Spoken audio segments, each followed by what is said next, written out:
தயவு பாகம் 7 பரமான்மபதி. நூல் பெயர் பரமான்மபதி, யுனிவர்சால் சோல். நூலாசிரியர் தயாநிதி சுவாமி சரவணானந்தா. அத்தியாயம் பிறவிகளின் உண்மை. பிறவிகளின் உண்மை. பாகம் 1. திருச்சிற்றம்பலம். அருட்பெருஞ்சோதி அருட்பெருஞ்சோதி தனிப்பெரும் கருணை அருட்பெருஞ்சோதி.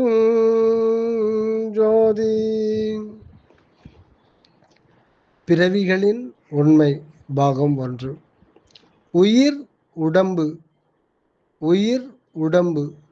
இரண்டும் கூடி உள்வளர்ச்சி பெற்று உலகில் வெளிப்பட்டு விளங்குதலே பிறப்பாக கூறப்படுகின்றது.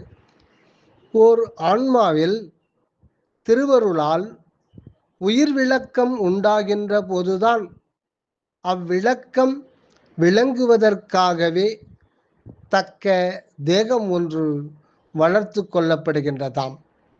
ஓர் ஆன்மாவில் திருவருளால் உயிர் விளக்கம் உண்டாகின்ற போதுதான் அவ்விளக்கம் விளங்குவதற்காகவே தக்க ஒரு தேகம் ஒன்று வளர்த்து கொள்ளப்படுகின்றதாம். உடல் வளர்ந்தோங்க உயிர் ஆதாரமாய் இருக்கின்றது. உயிர் விளங்க உடல் ஆதாரமாய் இருக்கின்றது. உடல் வளர்ந்தோங்க உயிர் ஆதாரமாயிருக்கிறது. உயிர் விளங்க உடல் ஆதாரமாயிருக்கிறது. ஆகையால் இரண்டும் இணைந்தே ஒன்றுக்கொன்று துணை நின்று பயன் கொள்ளச் செய்கின்றதாம். அந்த பயன் யாதெனில் அறிவின் விளைவே ஆகும். அந்த பயன் யாதெனில் அறிவின் விளைவே ஆகும். இந்த அறிவு முதலில் கீழான பிறப்பு வடிவங்களில் புலன் உணர்வு மாத்திரமாய் அதன் சுபாவத்தன்மையாக விளைவு கொண்டிருக்கும். பின்பு மனித பிறப்புருவில் மனோ பகுத்தறிவாக தோன்றி வளர்ச்சி உறும். மனிதனில் இந்த பகுத்தறிவு வளர்ச்சிதான் இதுவரை நடைபெற்று வந்தது. இந்நிலையினின்றே கடவுள் உண்மையை, அவரது அருள் உண்மையை கண்டுகொள்ள முடிகின்றது இத்தருணம்.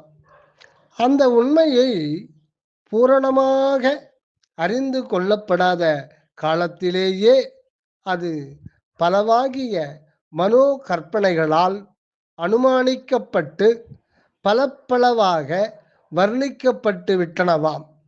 அவைகளிலெல்லாம் உண்மையே கிடையாது என்று சொல்லிவிட முடியாது.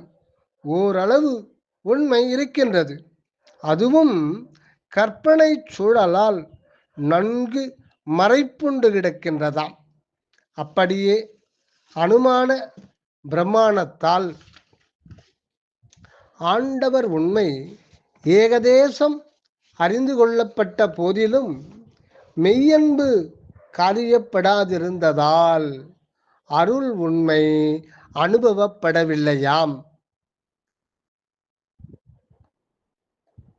இந்த அருள் விளைவின் பொருட்டே அறிவு கொண்ட மனிதன் ஆயிரம் ஆண்டுகளாக பிறந்து பிறந்து வாழ்ந்து கொண்டே உள்ளான். இது முக்கியம், மிக முக்கியம்.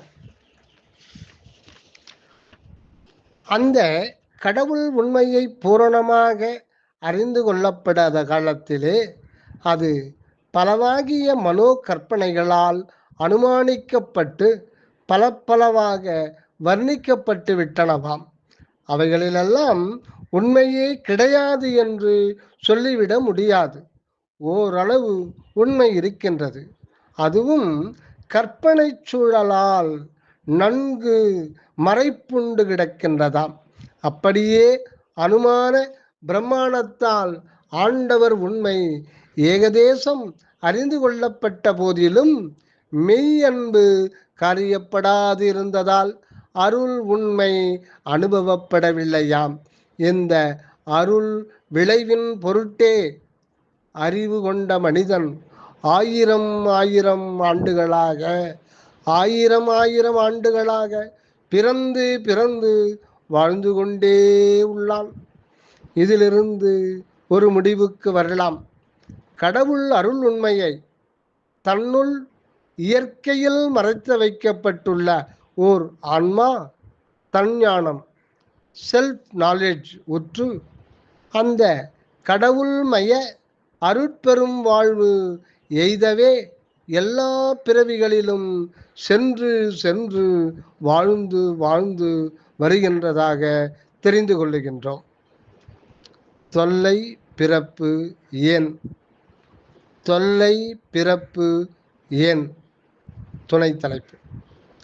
கடவுள் அருட்பெரும் பதி ஆகவும் சர்வ ஜீவ தயாபரராகவும் கருணை வள்ளலாகவும் கூறப்படுகின்றாரே, அப்படிப்பட்டவர் இந்த மக்கள் இனத்தை ஏனோ வறுமை, நோய், பயம், கவலை, துன்பம், அழிவு முதலியவற்றால் கஷ்டப்படுத்துகின்றார் என்று கேட்கின்றார்கள் அறிவுடைய பலரும் கூட. உண்மையை உள்ளவாறு அறிந்து கொண்டால் அப்படி கேட்க மாட்டார்கள் அவர்கள். உலகில் பலவாக கஷ்டப்பட்டு கொண்டிருக்கும் ஆன்மாக்கள் இன்று ஏன் அப்படி கஷ்டப்படுகின்றார்கள்? ஏன் கடவுள் அருள் அவர்களுக்கு உதவுகின்றதில்லை போல் தோன்றுகின்றது? இவற்றை பற்றி சற்று ஆழ்ந்து விசாரிப்போம். ஒவ்வொரு ஆன்மாவிலும் அருட்பெரும் பதியே அகமிருந்து ஆள்கின்றார். அந்த அக ஆட்சிக்கு தகவே புறத்தும் சூழ்கின்றார்.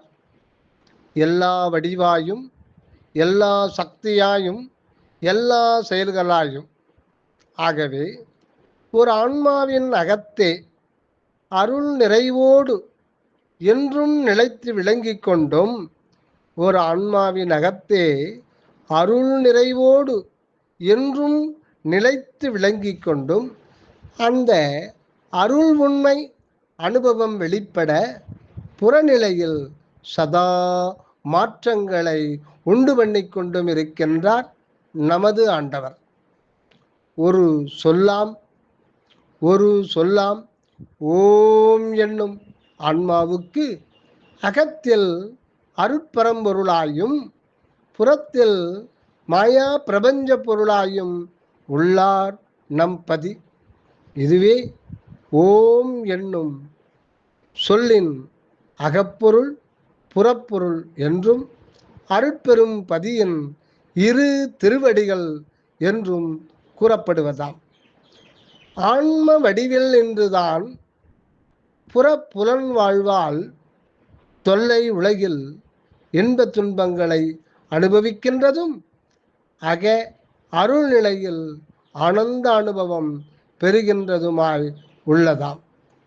ஆன்ம வடிவினின்றுதான் புற புலன் வாழ்வால் தொல்லை உலகிலே இன்ப துன்பங்களை அனுபவிக்கின்றதும் மாறாக அக அருள்நிலையில் ஆனந்த அனுபவம் பெறுகின்றதுமாய் உள்ளதாம்.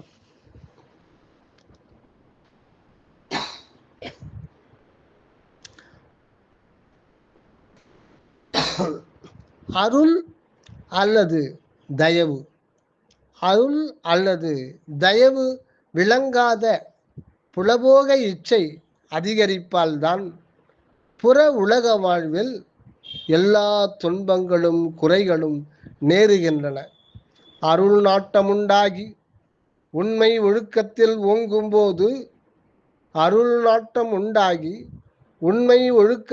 ஓங்கும்போது திருவருள் ஆணையால் இன்பமான வாழ்வே சூழும். திருவருள் ஆணையால் இன்பமான வாழ்வே சூழும். இப்போதுள்ள தீமை ஒன்றும் சூழாது. ஆகையால் இன்று உலகில் கடவுள் கருணை விளங்க காணோம் என்றால் மனிதர்கள் கருணை ஒழுக்கம் பூண்டு நடக்கவில்லை என்பதே காரணமாம். கருணை ஒழுக்கம் ஓங்க ஓங்க உலகில் கள்ளமற்ற உள்ளமுடையார்கள் நிறைந்திட உண்மை சமதர்ம வாழ்வே எங்கும் விளங்குவதாம். மேலும் ஓர் ஆன்மா இயற்கையில் ஆணவம் என்னும் மூல மலமறைப்போடு இருக்கின்றதாம். அருள் அனுபவம் உறும்போது அந்த ஆணவமே பிரணவமாக விளங்க காண்போம்.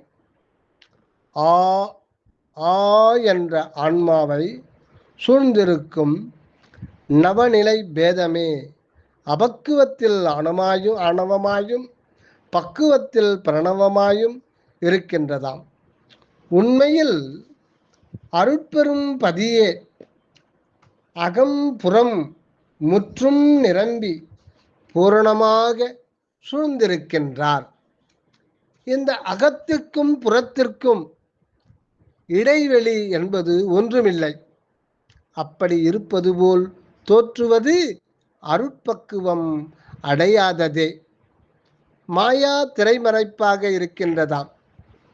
இந்த மறைப்பால் தான் புறத்தே உழல்கின்ற மனிதன் துன்பமே மிகுதியாக கண்டு வருந்துகின்றான்.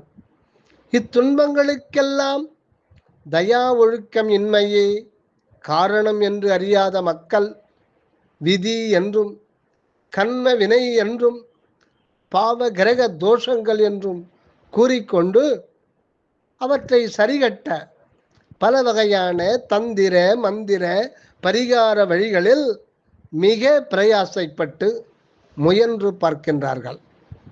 சிலர் வேதாந்திகள் என்று சொல்லிக் கொள்ளுபவர்கள் தாம் சுத்த ஆன்மரு சொரூபி என்றும் தேகாதி பிரபஞ்சமெல்லாம் தமக்கு அந்நியமான மாயையே என்றும் அந்த மாயையின் செயலாக தோற்றுகின்ற சுக துக்கானுபவங்கள் தமக்கு இல்லை என்றும் கூறிக்கொள்ளுகின்றார்கள். இதனால் மக்களினத்தின் துன்ப நிலை கண்டு சிறிதும் இரக்கப்படாது கடின சித்தர்களாயிருந்து அருள் அடையாது அழிந்து போகின்றார்கள். ஆன்மாவுக்கு பேரின்ப வாழ்வு நல்க அகம் புறமும் சூழ்ந்துள்ள அருட்பெரும்பதியின் உள்ளம் அறியாது அருள் வாழ்வு பெறாது போவது அறியாமையே ஆகும். ஒரு ஆன்மாவுக்கு அருள் அனுபவம் உண்டாக வழியாயிருப்பது உயிர் உடம்பே ஆகும். தயவோடு உயிர் உடம்பை காத்து ஜீவ உணர்வும் அறிவு விளக்கமும் குன்றாதிருக்கச் செய்வது ஜீவகாருண்ய செயலாகும். இதனால் கடவுள் கருணையே வெளிப்பட்டு துன்பமில்லா இன்பச் சூழலையே அமைத்து கொடுக்கும். அப்படி செய்யாது பற்றின்மையாலும் சகிப்புத்தன்மையாலும் வேறு தந்திரங்களாலும் துன்பத்தை பொறுத்து கொள்ளுவதும் உபாய மார்க்கம். தன்னைத்தான் ஏமாற்றிக் கொள்ளுவதும் தலைவன் ஆணையை அறியாது புறக்கணித்தலுமாகும். ஜீவகாருண்ய முறையால் தான் ஆன்ம நிலையில் இருந்து கொண்டே தன் விளக்கம் குன்றாமலும் பிறருக்கு உயிர் விளக்கமும் அறிவு விளக்கமும் செய்து கொண்டிருத்தலும் முறையாகும். இது முக்கியம், மிக மிக முக்கியம். மீண்டும் கவனிப்போம். ஜீவகாருண்ய முறையால் தான் ஆன்ம நிலையில் இருந்து கொண்டே தன் விளக்கம் கொன்றாமலும் பிறர்க்கு உயிர் விளக்கமும் அறிவிளக்கமும் செய்து கொண்டிருத்தலே முறையாகும். அப்படித்தான் கடவுளும் சுத்த தயவால் ஆன்மக்களுக்கு ஜீவ தேகாதி பிரபஞ்சத்தை எல்லாம் கொடுத்து இடையறாது விளக்கம் செய்து கொண்டே உள்ளார். சுத்த நிலையில் அவரே ஆக விளங்கும் நாமும் இயன்ற மட்டில் தயவு செய்து கொண்டிருத்தல் தான் இயற்கையாம். சுத்த நிலையில் அவரே ஆக விளங்கும் நாமும் இயன்ற மட்டில் தயவு செய்து கொண்டிருத்தல் இயற்கையாம். நமக்கு நிறை தயவு கிடைத்து அவரோடு அத்துவித நிலையில் சித்திக்கும் போது சுத்த தயா என்ப வடிவோடு திகழ்வோம். நமக்கு நிறை தயவு கிடைத்து அவரோடு அத்துவித நிலை சித்திக்கும் போது சுத்த தயா என்ப வடிவோடே திகழ்வோம். மனித பிறப்பில் 3 நிலைகள். மனித பிறப்பில் 3 நிலைகள். உலகில் வாழ்ந்து கொண்டிருக்கின்ற மக்களுக்கு 3 நிலையான வாழ்வு நிகழ்ந்து கொண்டிருக்கின்றது. அம்மூன்றும் சேர்ந்தே முழுமையாகும். ஒன்று குறைந்தாலும் பயன் இல்லையாம். அருள் நிறைவின் கண் அம்மூன்றுமே முத்தேக சித்து நிலையாக திகழ்வதாம்.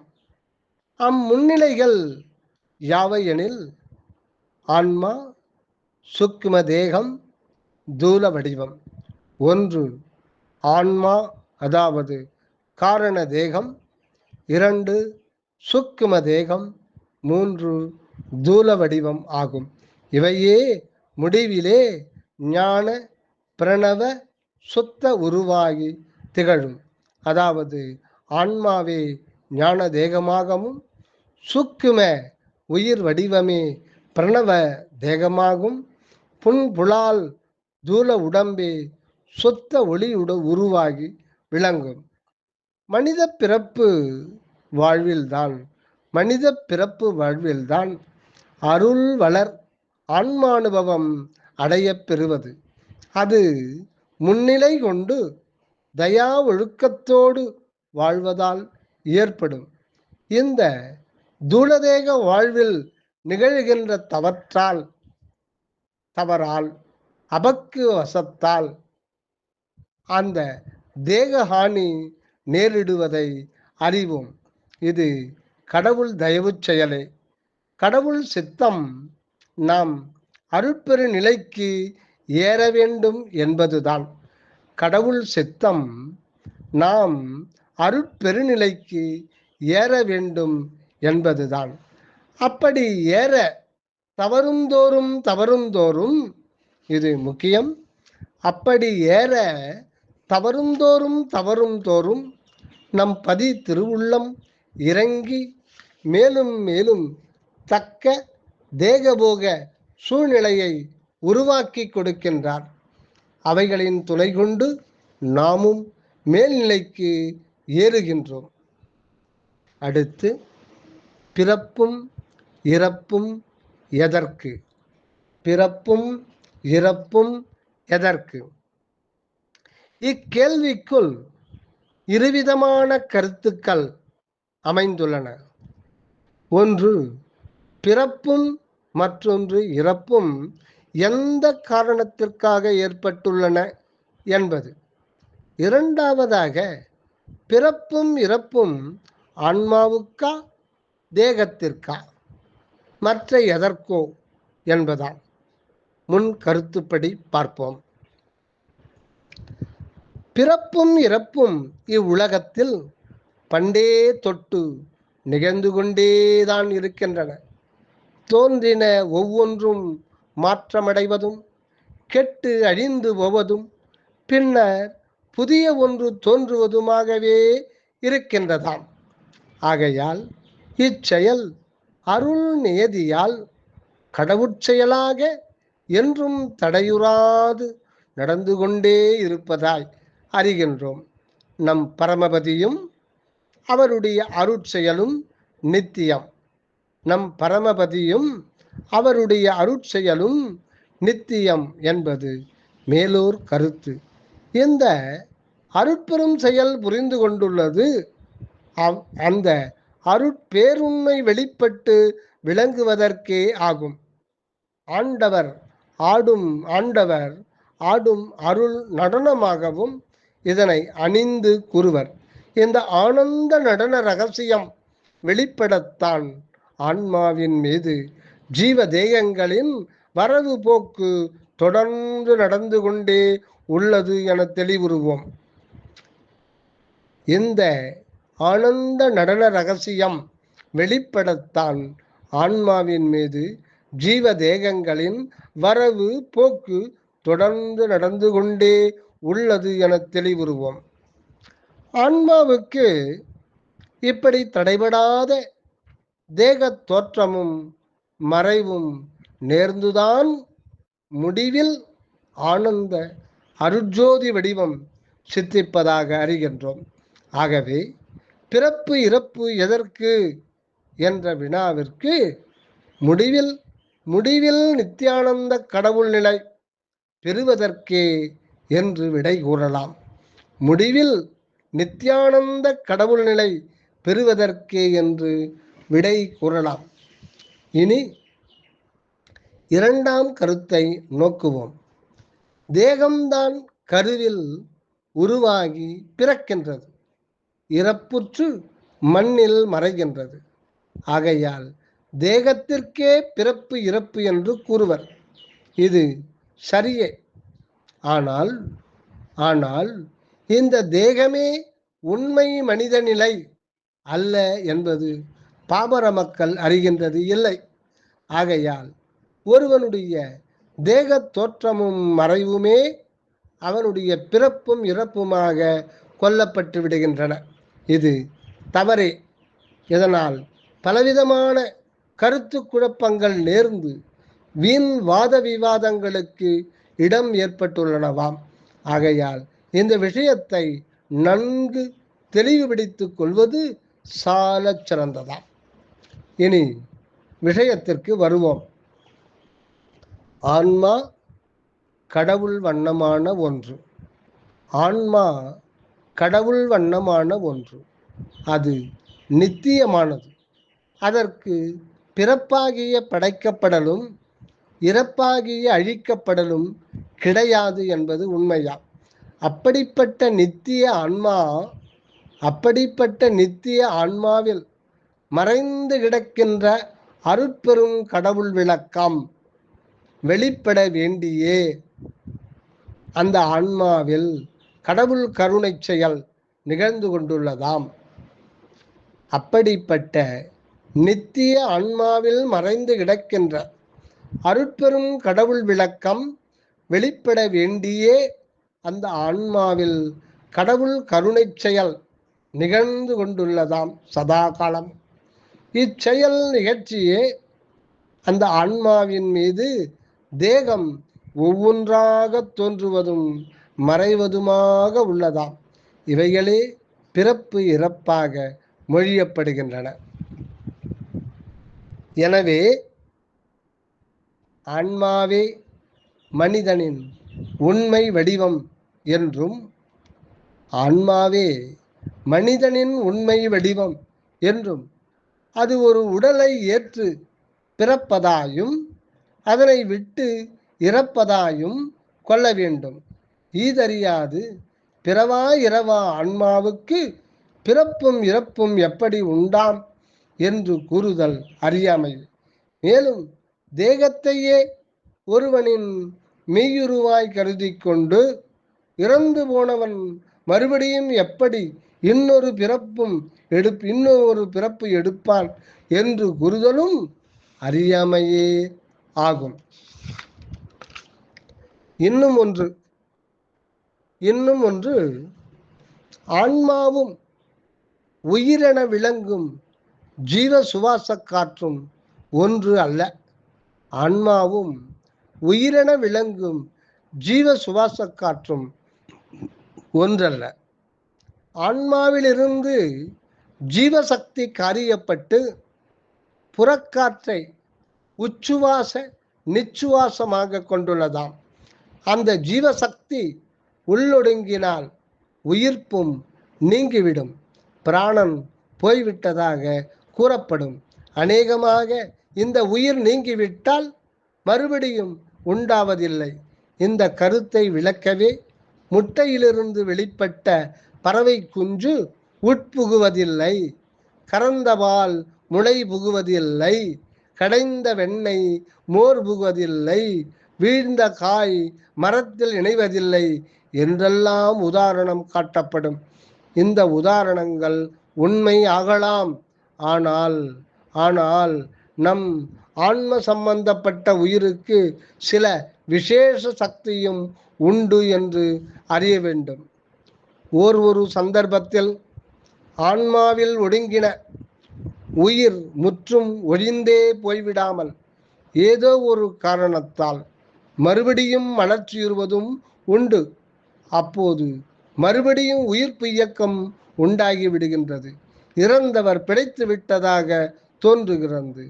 இவ்வண்ணம் இறந்தார் உயிர் பெற்று எழுதல் விசேஷ சித்து காரணமாகவும் நிகழலாம். இப்படி இறந்தவர் உயிர் தெழுந்து விட்டால் மட்டும் போதாது, நிலையான நல்லின்ப வாழ்வு வந்து விடுவது இல்லையாம். அப்படி உயிர் தெழுந்தவர்களும் மறுபடியும் இறந்தே போவது நிச்சயம். ஐம்பூதங்களால் உருவான தேகம் சிதைந்து கரைந்து அந்த பூதங்களாகவே அருகி போவதும் இயற்கையே. இந்த நிலையற்ற உடல் வாழ்வையும் இதில் நிகழ்கின்ற தயா உண்மை விளங்காத சம்பவங்களையும் ஆதாரமாய்க் கொண்டு பெரிய பெரிய வரலாறுகளையும் சரிதங்களையும் கதைகளையும் வரைந்து குவிக்கின்றதால் பெரு நன்மை உண்டாகுமோ? உண்மை அறிந்த நம்மனோர் இவற்றிற்கு மதிப்பு கொடுத்ததில்லை. ஆன்மாவே மனிதனின் உண்மை வடிவமாய் உள்ளது. ஆன்மாவே மனிதனின் உண்மை வடிவமாய் உள்ளது. அது இந்த தேகத்தில் வாழ்கின்ற காலையிலே புலன் இன்பத்தில் மயங்கி கழித்திருந்த நிலையை மதிக்காது விட்டு தஞ்ஞானம் பெற்று தயை விளங்க வாழ்ந்த வரலாற்றை மட்டும் பரோபகார நிமித்தம் வெளியிடல் நன்றாம். ஒருவருடைய தோற்றமும் மறைவும் அந்த ஆன்மாவின் விளக்கத்திற்கு வழங்கப்பட்டிருந்த கால எல்லையாக கொண்டு அதில் நிகழ்ந்த தயவு காரியத்தை போற்றி கொண்டு அந்தயவை நம்மில் வளர்த்து பூரணப்படுத்துதல் தான் நமது கடமையும் திருவருள் ஆணையும் ஆகும். மற்றபடி உண்மையை பற்றாது புற வடிவை மட்டும் மனத்தில் இருத்தி கொண்டு புலன் வழி பற்றி ஒழுகினால் பெருநலம் விளையாது, அழிந்து கெடவே நேரும். மற்றபடி உண்மையை பற்றாது, அக உண்மையை பற்றாது, புற வடிவை மட்டும் மனத்தில் இருத்தி கொண்டு புலன் வழி பற்றி ஒழுகினால் பெருநலம் விளையாது, முடிவில் அழிந்து கெடவே நேரும். உண்மை பிறப்பு.